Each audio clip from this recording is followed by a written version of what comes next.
is actually the spot of the new fireworks launch point or the launch points, the smaller launch points for the Disneyland Resort. It's interesting. Let me see if I can bring them over here. All right. Oh, nice.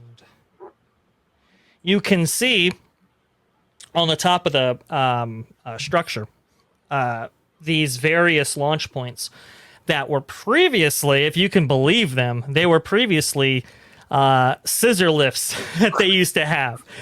And an extremely dangerous practice, by the way. They've actually gotten into some problems where a scissor lift actually falls over because of, low-lying winds or something like that. And, this is not how this is supposed to be done.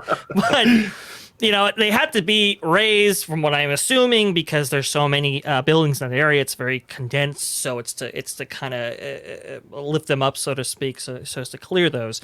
And just super dangerous. So the new configuration places them on the edge of this new structure here.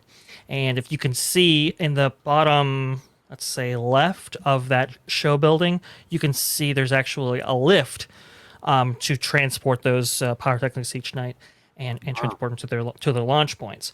This also moves them back, so hopefully that means that Toontown can stay open past 7 p.m., which is going to be vital to this attraction going forward.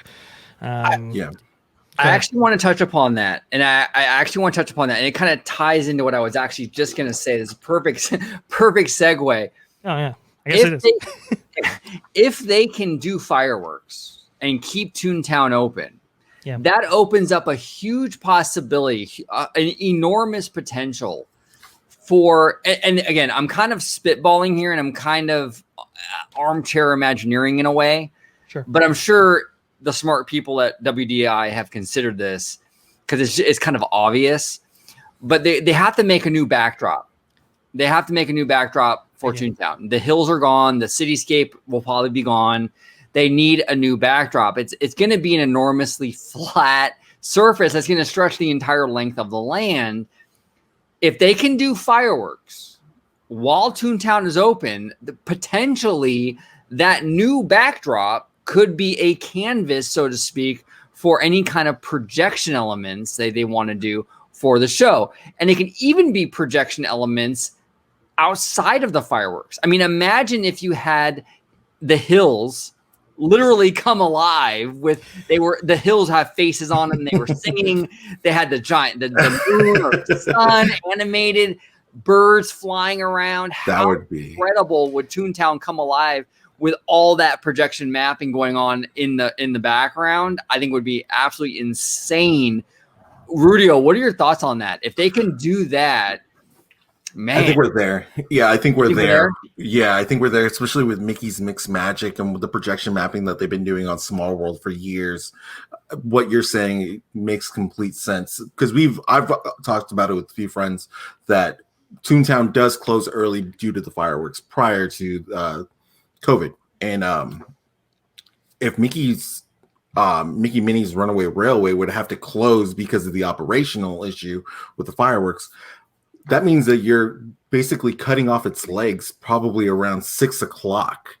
And I don't think they want to do that for one of their big e-ticket attractions. So they have to make it work in a sense to have both the fireworks and Mickey's Runaway Railway to be both operational at the same time. So that makes complete sense of having some sort of big backdrop, because looking at it over the years, seeing the faded hills, and then you can see them from the freeway, it wasn't pretty. So hopefully they do change something or make that a little bit more elaborate for Toontown.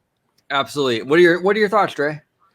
I never really considered that a possibility, but I think it makes complete sense. If you're looking for a distinct, it's such a large canvas, and I don't think traditional lighting would even be applicable to that, to just that large surface area, at least at night. So I think you would kind of have to do something like that. It's quite fascinating. I had never really thought about it, but Disneyland Resort is always looking for kind of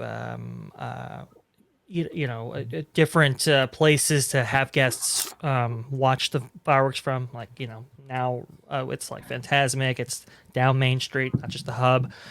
So this would be quite interesting. Hopefully they don't drop the ball on this, because that is actually a really great idea to do that. I never thought about it. And you see Galaxy's Edge, and you're so close to those fireworks. I mean, you're like, you're only hundreds of feet away, and it's almost like they happen right over you, and yet they do nothing in that land. So hopefully they heard those criticisms and can respond thusly here.